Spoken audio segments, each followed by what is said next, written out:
ಹರೇ ಶ್ರೀನಿವಾಸ ಗುರೋ ರಾಘವೇಂದ್ರ ಹರೇ ಪಾಂಡುರಂಗ. ಎಲ್ಲ ನನ್ನ ಸದ್ಭಕ್ತರಲ್ಲಿ ವಿನಮ್ರಪೂರ್ವಕವಾಗಿ ನನ್ನ ಭಜನಾ ಮಂಡಳಿಯ ಮಾತೆಯರಿಗೆ ಶಿರಸಾಷ್ಟಾಂಗ ಪ್ರಣಾಮವನ್ನು ಮಾಡ್ತಾ, ಇವತ್ತಿನ ಒಂದು ಜ್ಞಾನ ಚಿಂತನೆಯನ್ನು ನಾವು ನಿತ್ಯ ಬಟ್ಟಿಯಲ್ಲಿ ಮಾಡೋ ಹಾಗೆ ಇವತ್ತು ಸಹ ನಾವು ಮಾಡ್ತಾ ಇದ್ದೇವೆ. ಅದರಂತೆ ಇವತ್ತಿನ ಒಂದು ಹಾಡಿನಲ್ಲಿ ಎನಗೂ ಆಣೆ ರಂಗ ನಿನಗೂ ಆಣೆ, ಎನಗೂ ನಿನಗೂ ಇಬ್ಬರಿಗೂ ಭಕ್ತರ ಆಣೆ ಎಂಥ ಅದ್ಭುತವಾದ ಒಂದು ಶೈಲಿಯಲ್ಲಿ ನಮ್ಮ ಪುರಂದರದಾಸರು ವಿಶೇಷವಾಗಿ ತಮ್ಮ ಅಭಿಪ್ರಾಯವನ್ನು ಸೂಚಿಸ್ತಾ ಇದ್ದಾರೆ. ನಮಗೂ ಭಗವಂತನಿಗೂ ಇರುವ ಸಂಬಂಧ ಏನು? ನಾವು ಭಗವಂತನಿಗೆ ಆಣೆ ಹಾಕುತ್ತಾ ಇದ್ದೇವೆ. ನಮ್ಮ ನಿತ್ಯ ಜೀವನದಲ್ಲಿ ಈ ಆಣೆ ಅನ್ನೋದು ಎಷ್ಟು ಬಲವಾಗಿರುತ್ತೆ ಅಂತಂದರೆ, ನನ್ನ ನಾಣೆ ನಿನ್ನ ನಾಣೆ ಅಂತ ಬಿಟ್ರೆ ಆ ಕೆಲಸ ಮಾಡುವಾಗೇ ಇಲ್ಲ. ಅಂತಹ ಪವರ್ ಇರ್ತಕ್ಕಂಥ ಆಣೆ, ಅಂತಹ ಪವರ್ ಇರ್ತಕ್ಕಂಥ ಆಣೆಗೆ ಪುರಂದರದಾಸರು ಬೆಲೆಯನ್ನು ಕೊಟ್ಟು ಪುರಂದರದಾಸರು ಭಗವಂತನ ಮೇಲೆ ಆಣೆ ಇಟ್ಟಿದ್ರು. ಏನಪ್ಪ ಅಂದರೆ, ನನಗೂ ಆಣೆ ನಿನಗೂ ಆಣೆ, ನಾನೇನು ಹೇಳ್ತೀನಿ, ನನ್ನ ಆಣೆ ನಿನ್ನ ಆಣೆ, ಈ ರೀತಿಯ ಇಬ್ಬರಿಗೂ ಸೇರಿದ್ರೆ ಭಕ್ತರ ಮೇಲೆ ಆಣೆ. ಇದು ನಡೆಸಲೇಬೇಕು ಅನ್ನೋ ರೀತಿ. ನಿನ್ನ ಬಿಟ್ಟು ಅಜ್ಞರ ಭಜಿಸಿದರೆ ಎನಗೆ ಆಣೆ. ಪಾಂಡುರಂಗ ವಿಠಲ ವಿಠಲ ಅಂತಾನೆ ಯಾವಾಗ ಅವನು ಸ್ಮರಣೆ ಮಾಡ್ತಾನೆ ಇರುತ್ತದೆ. ಎಂತ ಅದ್ಭುತವಾದ ಸಾಲ ಇದೆ.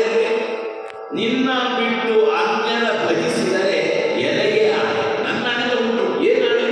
ನಿನ್ನ ಬಿಟ್ಟು ನಾನು ಯಾವತ್ತೂ ಕೂಡ ಭಜಿಸುವುದಿಲ್ಲ, ಸ್ಮರಣೆ ಮಾಡುವುದಿಲ್ಲ. ಯಾವಾಗಲೂ ನಿನ್ನೆ ಸದಾ ನಿನ್ನ ನಾನು ಸ್ಮರಣೆ ಮಾಡ್ತಾ ಇದ್ದೀನಿ. ವಿಠಲ ವಿಠಲ ವಿಠಲ ವಿಠಲ ಪಾಂಡುರಂಗ ವಿಠಲ ವಿಠಲ ಅಂತೇಳಿ ಭಗವಂತನ ನಾಮಸ್ಮರಣೆಯನ್ನು ನಾನು ಮಾಡ್ತಾ ಇದ್ದೆ. ಅದು ನನಗೆ ಆಣೆ, ನನ್ನ ಆಣೆ. ನಾನು ಯಾವತ್ತೂ ನಿನ್ನ ಹೆಸರನ್ನ ಸ್ಮರಿಸದೆ ಬಿಡೋದಿಲ್ಲ. ಯಾವಾಗಲೂ ಕೂಡ ನಿರಂತರವಾಗಿ ನಿನ್ನ ಧ್ಯಾನವನ್ನು ನಾನು ಮಾಡ್ತಾ ಇದ್ದೇನೆ. ಆದರೆ ನೀ ಮಾತ್ರ ಆಣೆ ಹಾಕಬೇಕು. ಏನಪ್ಪ ಅಂದರೆ, ಎನ್ನ ನೀ ಕೈ ಬಿಟ್ಟು ಹೋದರೆ ನಿನಗೆ ಆಣೆ. ಎಷ್ಟು ಸ್ವಾರಸ್ಯಕರವಾಗಿ ಬಹಳ ದೃಢವಾಗಿ ಹೇಳುತ್ತಾರೆ. ಅವನ ಅತ್ಯಂತ ಅನನ್ಯವಾದ ಭಕ್ತಿಯನ್ನ ಇಷ್ಟು ಮಟ್ಟಿಗೆ ನಮ್ಮ ದಾಸರು ಇಟ್ಟಿದ್ರು ಅಂತಂದ್ರೆ, ಎನ್ನ ನೀ ಕೈ ಬಿಟ್ಟು ಹೋದರೆ, ನೀನೇನಾದ್ರೂ ನನ್ನ ಕೈ ಬಿಟ್ಟು ಹೋದ್ರೆ ನಿನ್ನ ಆಣೆ. ಎಂತ ಅದ್ಭುತ! ಅವನು ಎಷ್ಟು ಪವರ್ ಇರಬೇಕು ದಾಸರಿಗೆ.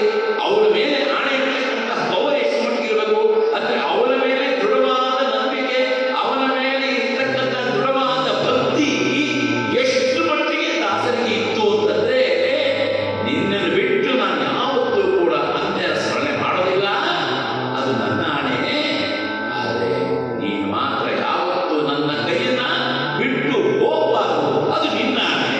ಎಂತ ಅದ್ಭುತವಾಗಿ ದೃಢವಾಗಿ ಭಗವಂತನ ಮೇಲೆ ತಮ್ಮ ಒಂದು ಚಾಲೆಂಜ್, ಒಂದು ನಾಟ್ಯ ನೋಡಿ ಅಂತ ಚಾಲೆಂಜ್. ಅಂತಹ ಚಾಲೆಂಜು ನಿಜವಾಗ್ಲೂ ನಮ್ಮ ಮೇಲೆ, ಎಲ್ಲ ಭಕ್ತರ ಹರಿದಾಸರ ಮೇಲೆ ಶಾಶ್ವತವಾಗಿ ನಮ್ಮ ಜೀವನದಲ್ಲಿ ನಿನ್ನ ಅಳವಡಿಸಿಕೊಳ್ಳಬೇಕು. ಯಾವಾಗಲೂ ವಿಠಲ ಸ್ಮರಣೆ ಮಾಡ್ತಾ ಇದ್ರೆ, ಆ ವಿಠಲ ಸ್ಮರಣೆ ಮಾಡೋದು ನನ್ನ ಆಣೆ. ಆದರೆ ವಿಠಲ ಯಾವತ್ತೂ ಕೈ ಬಿಡದೆ ಹೋಗೋದು ಅವನ ಆಣೆ. ಅವನ ಆಣೆ ಇಟ್ಬಿಟ್ರು, ನೀನು ಕೈನ ಬಿಡ್ಕೂಡ್ದು, ಅದು ನಿನ್ನ ಆಣೆ. ನಾನು ನಿನ್ನ ಕೈ ಬಿಡಲ್ಲ, ಅದು ನನ್ನ ಆಣೆ. ಎಷ್ಟು ಅದ್ಭುತವಾದ ಒಂದು ಶೈಲಿಯಲ್ಲಿ ಪುರಂದರದಾಸರು ಅವರ ಮೇಲೆ, ಪಾಂಡುರಂಗ ವಿಠಲನ ಮೇಲೆ ಎಷ್ಟು ಮಟ್ಟಿಗೆ ಭಕ್ತಿ ಇತ್ತು ಅನ್ನೋದನ್ನ ಈ ಒಂದು ಸಾಲಲ್ಲಿ ಬಹಳ ಅದ್ಭುತವಾಗಿ ಹೇಳಿದ್ದಾರೆ. ಇಂತಹ ಸ್ಮರಣೆಯನ್ನ ನಾವು ನಿತ್ಯ ಅವನನ್ನು ಸ್ಮರಣೆ ಮಾಡ್ತಾ ಇದ್ದೆ, ಅವನನ್ನು ಯಾವತ್ತೂ ಕೂಡ ನಮ್ಮ ಕೈ ಬಿಡುವುದಿಲ್ಲ.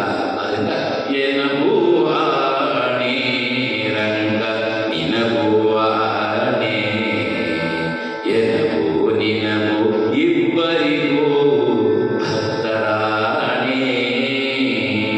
ನಿನ್ನ ಬಿಟ್ಟು ಅನ್ಯರ ಭಜಿಸಿದರೆ ನನಗೆ ಆಣೆ ರಂಗ, ಎನ್ನ ನೀ ಕೈ ಬಿಟ್ಟು ಹೋದರೆ ನಿನಗೆ ಆಣೆ.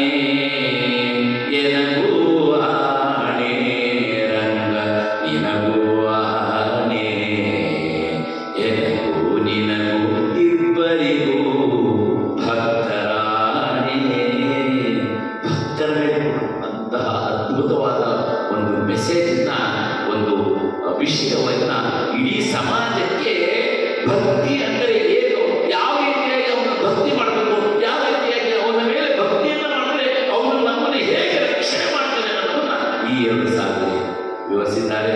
ಇಂತಹ ವಿಚಾರವನ್ನು ನಮ್ಮ ಜೀವನದಲ್ಲಿ ಅಳವಡಿಸಿಕೊಳ್ಳೋಣ ಎಂಬುದೇ ಇವತ್ತು